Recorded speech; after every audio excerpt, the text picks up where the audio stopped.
This is Scott Becker with the Becker Business and the Becker Private Equity Podcast.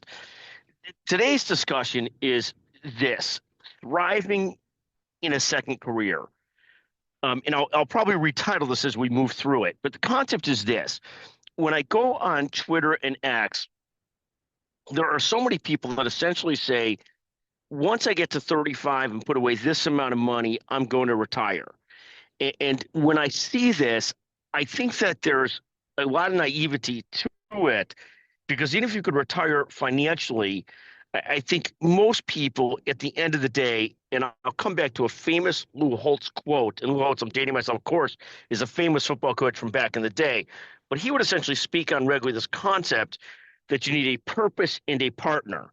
And so when I constantly hear people say that they're going to retire, and it usually goes like, just go travel, just go to five-star hotels, just work out all the time, just do whatever they think they're going to do.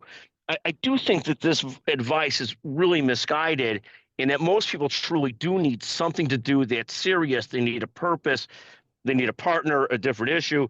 And Warren Buffett, there's a great article about Warren Buffett this week, which essentially talks about him working till he was 95. And obviously he didn't do it for money, but he needed it for purpose and the socialization that work and business gave him. I think Lou Holtz, I think they're all right on.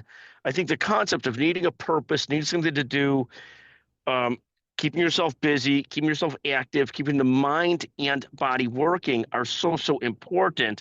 And I think work fills a big part of that for a lot of us. You're not going to work at the speed you did maybe when you had your first career, but I do think this concept of you're just going to retire at 35, 45, whatever that year is very much a misguided concept.